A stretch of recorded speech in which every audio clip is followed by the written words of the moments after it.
Welcome back, everybody, to our Midwestern Dynasty, where we fell in overtime last time out to UAB and suffered our first loss of the season. I would say we outplayed them, but we just left too many points on the field, and UAB, they were able to capitalize, eventually getting the win in overtime. We have a chance to bounce back here today against East Carolina, who are 2-1 just like we are. Their quarterback, Raheem Jeter, is averaging over 330 passing yards per game. They have three extremely explosive wide receivers that are all averaging over 90 receiving yards per game. They also have a solid pass-catching tight end, so they are a pass-first offense, and a good one at that. Our defense this season, it has shut down the run. We have allowed negative 12 rushing yards this season, so I'm not worried about that. Our pass defense, it's been pretty good this year as well, giving up just 187 passing yards per game. And we have 21 sacks. But the pass defense, it's going to be tested by this pretty good ECU pass offense, especially our linebacking core. The question I have with this defense is, can we cover the middle of the field with our linebackers? Because we have to be worried about their really fast and explosive wide receivers. Our linebackers, they may be left in some tough spots going up against the running backs and tight ends. The ECU defense, it's actually rated better than their offense, and they have a lot of speed on that side of the ball. But this season, their defense is giving up about 30 points per game. Now, they do have speed on defense, but it comes at a cost. They're kind of undersized at linebacker. They have a linebacker that's 6'1", 187 pounds. I think we could exploit that and run the ball all over them if our offensive line is able to get to the second level and block up those linebackers. I don't see those linebackers getting off of blocks and stopping our running back duo. Now, the pass offense, it is going to have to do something today. It hasn't been amazing this season, but it's been all right. The player I want to see step up is Devin Gentry. He had a good week 1, had 6 catches and 59 yards, but in weeks 2 and 3, he had just 3 catches for 19 yards. So I want to see him do some more, and hopefully can help us out and get a win here today over ECU. We have ourselves yet another rain game this year. This is already our 3rd of the season. Speaking of 3, there goes Avery Sizer on a toss. He'll pick up 13 yards and a first down. Darrell Left is going to replace him in the backfield. He'll take a handoff, work his way inside, and the redshirt sophomore running back out of Wisconsin picks up 8 yards. Schuler heading across the formation on 3rd and short. It'll be a run. Sizer, he breaks a tackle, and it looks like he's going to be given a fresh set of downs. So Midwestern is using the ground game early and often. Got to be expected after what we talked about in the pregame, and also this being a rain game. Evan Wells, the true freshman fullback, gets left all alone over the middle of the field. Now the Horned Owls are on the plus side of the 50. Luck fakes a handoff, boots to his right, chucks it down the field, and it's off the hand of Devin Gentry, who tried to make a one-handed catch, but just couldn't bring it in. 3rd and 4. Darrell Left running up the middle again, and he is going to pick up a first down as he's up to the 28. So Midwestern grinding away on this opening drive of the game. Avery Sizer off left tackle. He has ahead of steam and is going to make his way inside the 10, and he'll make it goal to go as he's up to the 8. So this drive, it's been a long one in terms of time in and plays. This is the 11th play of the drive. It is not going to be a touchdown, but Darrell Left is up to the 3. What about play 12? Is this where the drive ends? Darrell Left, right side. He's going to punch it in. He gets his first rushing touchdown of the season, 3rd overall touchdown, and the Horned Owls will score on 12 plays. It took them to get down the field and go up 7-0. East Carolina had to wait a long time for their first play on offense. They had to wait over 5 minutes of in-game time, and their first play is going to be a holding call going against Javante Connor, their top tight end. Definitely not the way you want to begin things after giving up a long touchdown drive as a holding call immediately after, but they do pick up a huge gain right away after it. 3rd and 7 at their own 19. Raheem Jeter from a clean pocket throws to his left. It's going to be caught by Braylon Staley, the redshirt junior, who's got a first down. So ECU, they do overcome the holding call on that set of downs. Another pass to the left side. That time it's Shelton Sampson Jr. making the grab, but it's going to be called back due to holding, the second time that ECU has had that called against him on this opening drive. They run straight ahead. It's a draw for TJ Engelman, and the senior running back out of Georgia has a gain of 14. 3rd and 1. The Pirates scored a shotgun.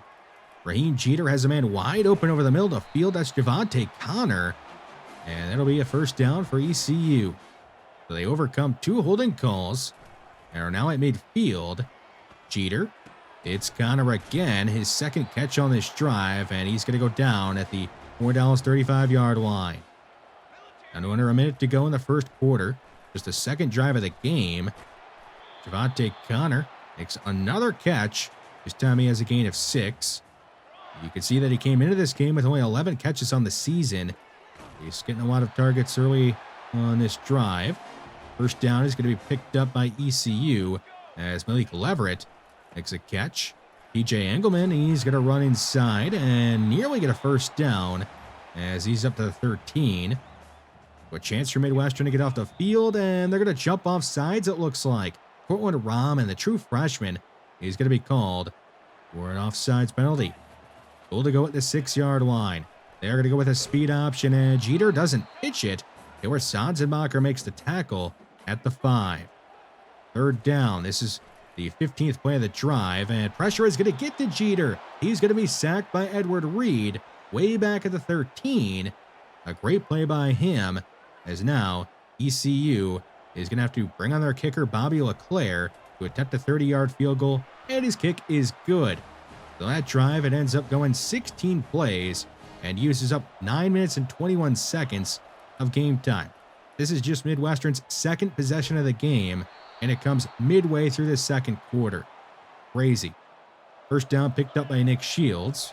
The Horned Owls up near the 40. Now they're going to be near midfield as Avery Sizer has a gain of 9 yards. 3rd and short, a run-heavy look. It is going to be a run for Avery Sizer, and he is going to pick up a first down. You can always trust him in those short yardage situations. He gets the job done as always. Fleck, he's going to go down the field and be picked off.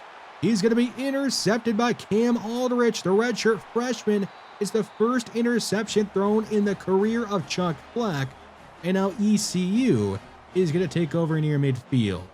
Just a bad decision. Had a man wide open over the middle of the field, and Fleck, he tried to do too much.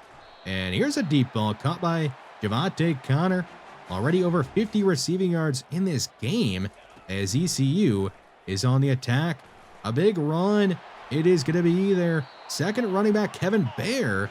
The sophomore running back is going to go out of bounds. Now goal to go at the 3. They go back to Bear, and he's going to get in.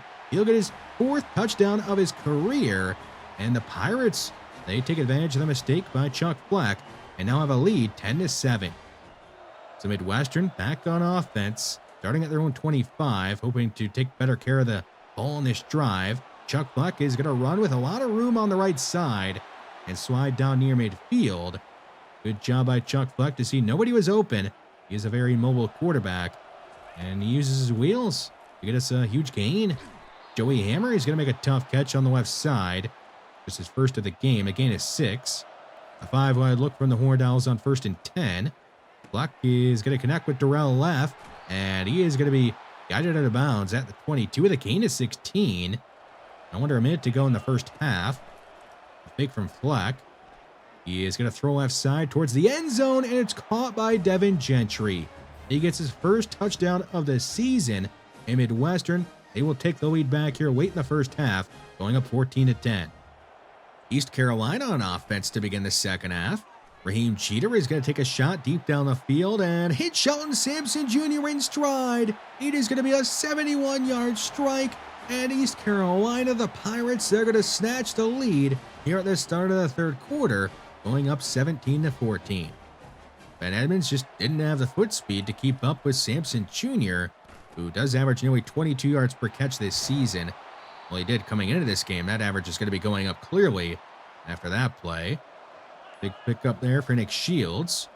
Fleck on 3rd and long is going to be hit as he let it go, and the ball will fall to the ground incomplete. The Midwestern can't answer, and now ECU has a chance to add on to their 3-point lead. It's going to be a read option keeper, and Jeter stays on his feet, but then takes a huge hit from Edward Reed. Looks like it's going to be a holding call on ECU, so he took that big hit for nothing. At their own 11. It's Engelman on a draw, and he's going to be swallowed up by the Midwestern defensive front. And to add injury to insult, it's going to be an injury for the running back there in TJ Engelman. 3rd and a mile. Jeter hit as he wanted to go in his own end zone, and the ball go to the ground incomplete. Luckily for ECU, who can put the ball away on 4th down. Midwestern near midfield. Trying to get the lead back. Here is Avery Sizer cutting to his left and going down to 38 of ECU. Avery Sizer having his best game so far this season in terms of yards per carry. Devin Gentry, he is going to catch a screen and pick up 7 yards. Chuck Fleck still under 100 yards passing on the day. Fake to Sizer on 2nd down. Fleck, he's going to go for it all. Going towards the end zone. It is out the back of it. Nick Shields, he weighed out and tried to make the catch, but it's incomplete. Wouldn't have mattered anyway. A holding call on us is going to back us up.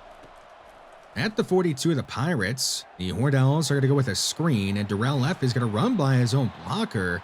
And because of that, he's not going to be able to pick up a 1st down. You all know what's going to happen here. Avery Sizer, he's going to run straight ahead on 3rd and 1, taking a big hit at the end of the play. From Aldrich, who had the interception earlier, Midwestern does get a 1st down. Fleck from the 24, checks it down to Avery Sizer, the big power back, makes his first catch of the game, and has a gain of 8. He's going to remain in the game, and they're going to fake it to him. A big hit is going to be delivered to him, but Chuck Fleck, he faked it to him and has some space. He's going to run for a 1st down off of the play action fake as he's out of bounds at the 12.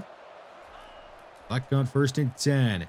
He's going to fire over the middle and be intercepted right at the goal line. Sean Cobb, the redshirt sophomore linebacker, picks it off. The 2nd interception thrown today and on the season and on the career of Chuck Fleck. And ECU, they take over at their own 14 after the big mistake by Chuck Fleck, his 2nd of the game. A missed tackle by Ben Edmonds is going to allow Malik Leverett to pick up a 1st down. How about the 34? A fake to Engelman. Jeter checking it down to Connor, and DeMarco Cooney is going to make a great one-on-one tackle against the tight end, but it will be a 1st down still picked up by ECU. Jeter, right side, right back to Connor, his 8th catch today. He, remember, came into this game with not that many catches this season, at just 11. He's already got 9 in this one. We still have a whole quarter to go. Jeter checking it down to a different tight end, finally, and it's Tevin Pape. The sophomore has a gain of 5. 3rd down, Midwestern trying to get off the field. Jeter backing up, throwing it short of the sticks, and he's going to be picked off. Deontay Bland, the sophomore safety, jumps it, and he's going to take it back inside the 20. His first career interception is going to be returned all the way to the 10, and it couldn't have come at a better time. Midwestern needed a play like that out of the defense, as they now have some momentum and have a goal to go. Midwestern trying to take the lead, and they will, but hold on. There is a flag, and it is going to be a holding call on Jimmy Fisher. So that touchdown for Avery Sizer, it will not count. At the 14 on 2nd and goal. Fleck throws quickly, and it's going to be broken up by Brian Sims III, who lays out to make a great play and prevent a touchdown. Now at the 19, Fleck is going to fire down the field, and it's at the feet of Nick Shields, incomplete. Too far to go for it here back at the 19 on 4th and goal. So CJ Klein, the true freshman kicker, is going to put up and through from 36 yards out to tie this game up at 17. So we have ourselves a whole new ball game here at the start of the 4th quarter. ECU is going to begin this drive with a run and a gain of 8 for TJ Engelman. This is actually the most rushing yards that Midwestern has given up all season. Remember, they came into this game having allowed negative 12 rushing yards on the year. But TJ Engelman, he's found some success against our defense. At the 38 on 1st and 5, Jeter on the move. He's going to hit Braylon Staley, and that is going to be a 1st down for the Pirates. At midfield, East Carolina trying to get the lead. It's going to be a sack for Ethan Dugan on the blitz. He'll drop Raheem Jeter back at his own 47. A big 3rd and 10 for both sides. Jeter throwing to his left. It is out of the hands of Sampson Jr. short of the sticks. DeMarco Cooney had some good coverage, and Midwestern is going to get a big stop. The Horned Owls in danger of going 3 and out. Fleck back to throw, and he's going to be sacked. He's going to be dropped back at his own 10, and Midwestern is going to end up going 3 and out. ECU with some good starting field position already near midfield. A quick throw right side is going to be brought in by Javante Connor, who's had a very busy game. 9 catches, 89 yards, and he has the Pirates across midfield. They'll go with a speed option on second. It's short, and Josh Wood and Santiago Martino, they're going to both do a great job on that play to make it a loss of 2. 3rd and 4 at midfield. They'll go with a draw, and it's going to work. Kevin Bayer is going to break a tackle and go down to 38. Not in field goal range yet, but they are nearing it. They're going to stick with the run. It's a read option keeper, and that is not going to work. DeMarco Cooney makes a great play. Loss of 3 for ECU. What do you draw up here on 3rd and 13 with under 3 minutes to go in the 4th? They're going to go deep down the field, taking a shot one-on-one, and it's incomplete. John Stacy makes a huge play to save the day, and Midwestern gets another big stop. Now the Horned Owls and Chuck Fleck are in the driver's seat. They're at throwing 18, trying to get down the field, and Fleck nearly turns it over. He almost tossed a disgusting interception.